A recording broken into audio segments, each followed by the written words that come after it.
Welcome back. A few words now from me on baseball, but also the times we live in. The baseball cheating scandal and the fallout, it cost managers and a GM their jobs, offending clubs, they had to forfeit draft picks and millions of dollars in fines, as well as the legitimacy of World Series victories and the game's very integrity has been called into question. Now, this was not just some rogue guy banging on a trash can.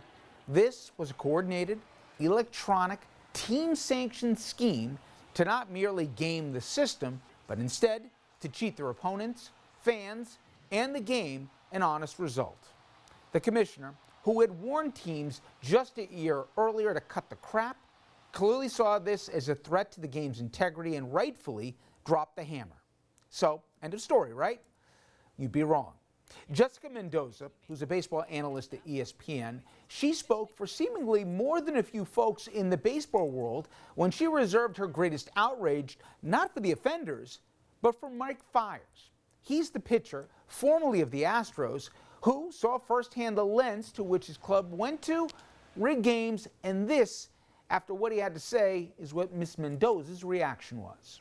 I get it. If you're with the Oakland A's and you're on another team, I mean, heck yeah, you better be telling your teammates, look, hey, heads up, if you hear some noises when you're pitching, like this is what's going on for sure.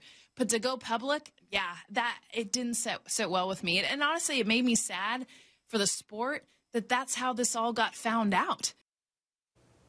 Now, others went even further than Ms. Mendoza. Some labeled Fiers a rat. She, like some of the idiots that I just mentioned who called Fiers that and worse, they're wrong here. People on clubs eliminated by the Astros, managers lost their jobs. Players may have been denied playoff shares and potentially a World Series ring.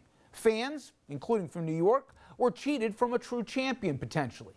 This tortured logic of see no evil and speak no evil is of course not limited nowadays to the ball field.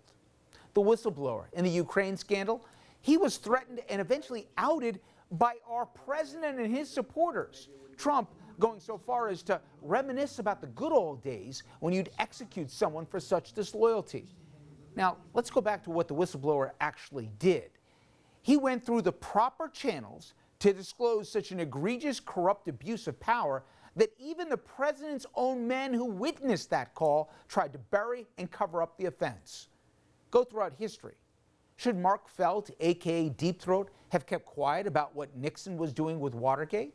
Should Ellsberg have sat on the Pentagon Papers? And more recently, in my media industry, should the women at Fox News have stayed silent about what Ailes was doing? Would they have been better team players then? Are these people cowards for coming forward, or are they courageous given the risks to not only their careers, but also the ostracism that goes along with it? No. The rat is the one doing the cheating, abusing their office or authority, and probably the same one when caught threatening payback or claiming victimhood. We're going to take a quick break. We'll be right back.